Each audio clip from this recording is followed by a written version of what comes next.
Bonjour à tous et bienvenue dans une nouvelle vidéo sur JavaScript. Et aujourd'hui, nous allons continuer avec les événements et on va parler de l'event bubbling. Ceux qui ont regardé la vidéo précédente, je suis désolé si vous avez supprimé le code de l'autre vidéo encore d'avant, parce qu'on va avoir besoin de ce code HTML et du coup de la génération voilà, du ELI qu'on avait fait dans une précédente vidéo. Mais vous inquiétez pas, vous pouvez aller dans la description de cette vidéo et copier-coller les deux morceaux de code. Et là, vous serez prêt à commencer ce tuto. Donc, ce que l'on va voir, du coup, c'est ajouter des petites fonctionnalités à ce que l'on a là. Donc, lorsque je clique, voilà, j'ajoute des items. Et par contre, si je veux en supprimer, je ne peux pas, voilà, je recharge la page. Donc, je vais ajouter la possibilité de supprimer un item en cliquant donc, sur l'item en question, par exemple. Donc le premier réflexe que l'on aurait à faire, c'est de faire un for loop, parce qu'on a vu ça dans le cours. Donc il faudrait que je fasse un for item of items, donc voilà, de mes items qui sont ici. Et je devrais normalement faire un item, donc on sélectionne l'item en question, et je fais un add event listener sur un clic, et je vais ajouter une fonction que je vais appeler delete item, que je vais ajouter ici.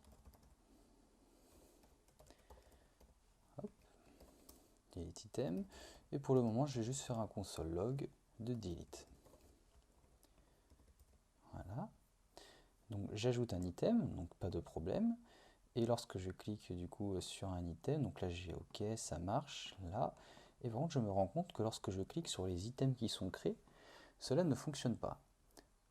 Donc voilà, le problème c'est que le loop, lorsque l'on initialise le code, est déjà effectué avant que l'on ajoute les autres items. Donc le comportement là de l'event listener n'est pas ajouté aux nouveaux éléments qui sont générés dans le DOM après l'initialisation du code. Donc en gros, après le chargement de la page. Donc pour cela, il va falloir faire autre chose, hein, tout simplement. Et bien ce serait d'ajouter l'event listener du coup à la création du ELI, lors de l'initialisation, pardon, lors de la création voilà, de l'item. Donc ce qu'on va faire, c'est qu'on va supprimer les items ici, et on va repartir de zéro. Donc je supprime les items, je retourne dans Event, et j'ai juste à bouger cette ligne-là. Donc je n'ai plus besoin de mon for loop, et j'ai juste à la déplacer ici. Donc, et je la dash à New Item.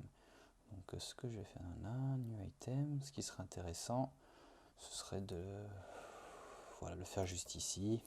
Comme ça, on y voit un peu plus clair. Et là, je fais ajout de l'écouteur. Donc là, je vous montre, je vais lister les étapes rapidement pour vous montrer un petit peu. Alors, attendez, hop, je vais faire création. Création du coup d'un élément. Je vais lister les étapes avec vous si vous aviez perdu le cours. Voilà, ici, on ajoute la classe item. Et ici, on ajoute du texte. Et là, on ajoute l'écouteur. Et du coup, la fonction de suppression, donc ajout de l'écouteur de suppression. Voilà. Et donc, lorsque je recharge et que je crée un nouvel item, donc j'en crée plusieurs, je suis en capacité normalement voilà, de cliquer sur chaque item qui a été créé et de les supprimer. Donc maintenant, ce que je voudrais faire, c'est supprimer l'item en question. Donc nous avons vu dans une précédente vidéo que l'on pouvait obtenir l'événement, donc en ajoutant soit E, soit event, l'événement, donc le clic, du coup dans la fonction, on pouvait l'identifier. Donc là je vais faire un console log de l'événement. Voilà, et lorsque je clique, donc là je vais en régénérer, et lorsque je clique, voilà, j'ai un mouse event qui me renvoie le clic, et du coup je vais récupérer le target. On voit du coup c'est un eli.item. Donc ce que je vais faire, c'est faire un console log de eli.target, et en faisant ça, je vais normalement récupérer le eli en question, donc l'item que je veux supprimer. Donc c'est parfait. Et ce que j'ai juste à faire pour le coup maintenant, c'est enlever le console log, maintenant qu'on a identifié l'élément qu'on souhaitait supprimer, et d'ajouter un remove. Donc là je crée, voilà. Et lorsque je clique sur l'élément, ce dernier disparaît. Bon, c'est parfait. Alors je remarque que je n'ai pas de décompte ici. Bon. Alors ce qu'on va voir au niveau de l'event maintenant bubbling, c'est donc déjà qu'est-ce que c'est l'event bubbling? Je vais vous montrer un petit peu ce qui se passe. Donc admettons que l'on veut ajouter un événement que lorsque je clique sur la liste en question, donc que j'ai sélectionné ici, ma to-do list, donc lorsque je clique sur ma liste, je veux cacher, donc ajouter une classe qui va me cacher la liste. Donc ce que je vais faire, c'est ajouter un nouvel event listener sur la to-do list, add event listener, voilà, qui va se passer au clic, hein, effectivement, et je vais y ajouter une fonction, hop, to-do list, .classList, et je vais faire un toggle, et je vais faire un fail. Voilà. Et ensuite, fade, je vais ajouter dans mon style CSS, fade, et je vais tout simplement lui mettre une opacité de 0. Donc je sauvegarde et je recharge. Donc lorsque je clique ici, j'ajoute des items, et lorsque je clique sur le i, c'est parfait, je supprime. Alors, on a un drôle de comportement. Donc là en plus, je vais recharger, on a un drôle de comportement. Si vous voyez, je suis en train de créer plusieurs items. Et lorsque je clique ici, eh bien mon item disparaît, j'ai un item qui est supprimé, enfin j'ai la suppression qui se passe en même temps. Donc là, sur ce comportement étrange, ce qu'il faut comprendre, donc, qui est l'event bubbling, c'est qu'il y a une superposition des événements sur les éléments donc enfants qui hériteraient en fait en quelque sorte du comportement, c'est tout à fait ça, hein, qui hériterait en fait du comportement du parent. C'est-à-dire que avoir un clic sur le UL, donc le UL qui est en fait le parent, va directement impacter aussi les enfants. Donc tous les événements qui sont cliqués, qui sont tous les événements qui représentent le clic, voilà, où il y a clic, eh bien, vont être exécutés. Si vous avez par exemple une fonction de clic sur le body, une fonction de clic sur la window, enfin bref, tous les éléments vont être impactés. Donc imaginez, voilà, vous avez clic sur le body, voilà, tout sera cliquable. Donc ça peut vite devenir embêtant. Là par contre, on voit que si je clique uniquement sur le UL, donc là je n'arrive même pas à l'avoir. En fait, voilà, alors je vais essayer, parce que normalement j'ai possibilité, alors peut-être que l'UL il est ici. Alors là je suis désolé, j'ai essayé de cliquer sur l'UL, donc ce que je vais faire pour le coup, c'est que je vais uniquement du coup sélectionner l'UL, la to-do list, et je vais lui ajouter un padding de 10% ou je ne sais pas, c'est uniquement pour pouvoir cliquer dessus. Donc voilà, là je clique sur le UL, car en fait il se trouve ici, et j'arrive à effacer. Et donc là, lorsque je clique sur les items, pas de problème, j'arrive à m'en sortir. Voilà, j'arrive à les supprimer.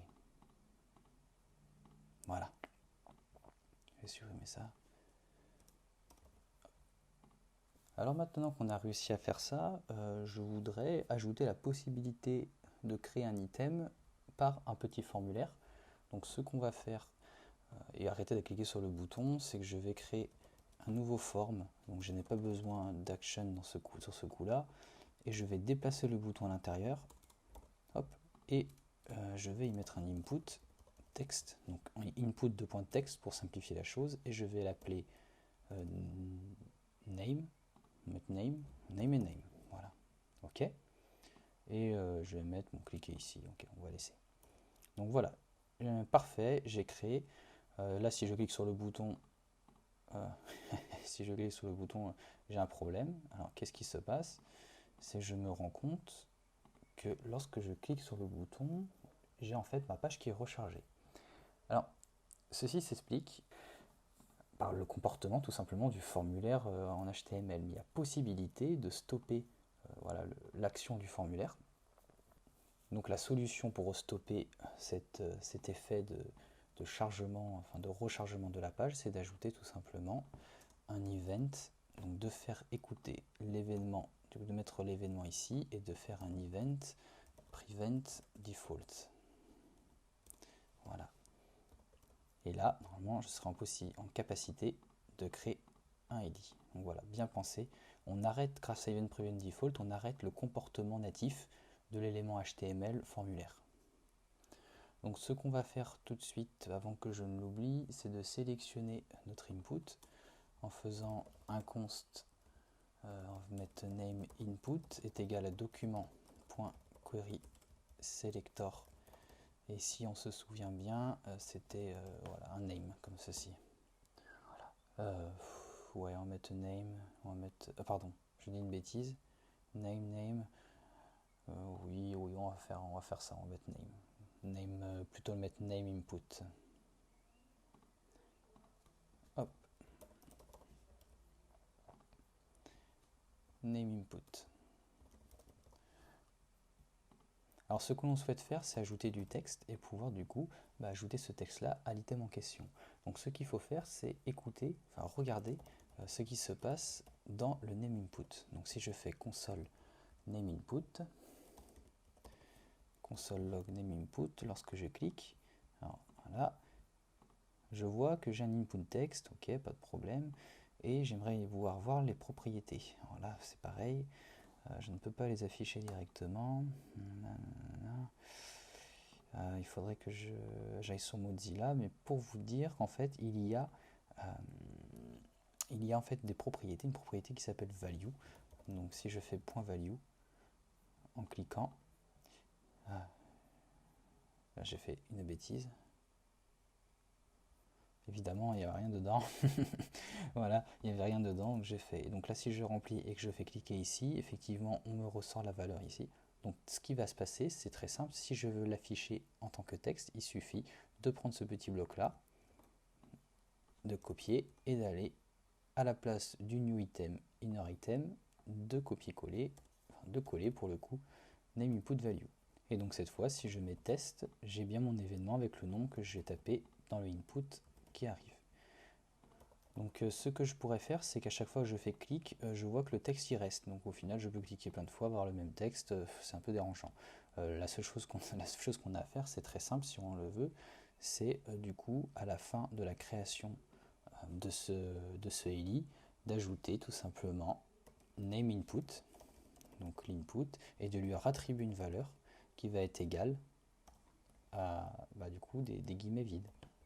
Hop. Et lorsque je clique test, voilà, je peux taper le texte que je veux et le input sera vide. Donc voilà le petit ajustement qu'on pourrait faire en fin de vidéo, en fin de ce petit tuto, c'est que lorsque l'on supprime des éléments, on n'a pas la mise à jour du nombre d'items. Donc on a juste à prendre la ligne ici, voilà, le to do number, et en fait le recompter à chaque clic. Voilà. Et donc lorsque j'ajoute des éléments et que je supprime un, et j'ai la mise à jour qui se fait automatiquement. Oh, j'ai réussi à cliquer sur le ELI. Je ne sais pas comment j'ai fait. Ah, ça c'est incroyable. Je veux dire le UL. Donc voilà, c'est tout pour cette vidéo. J'espère qu'elle vous a plu. N'hésitez pas à la liker, à laisser des commentaires si vous avez des questions ou des remarques. J'y répondrai comme d'habitude avec grand plaisir. Et en tout cas, je vous dis à bientôt dans une prochaine vidéo.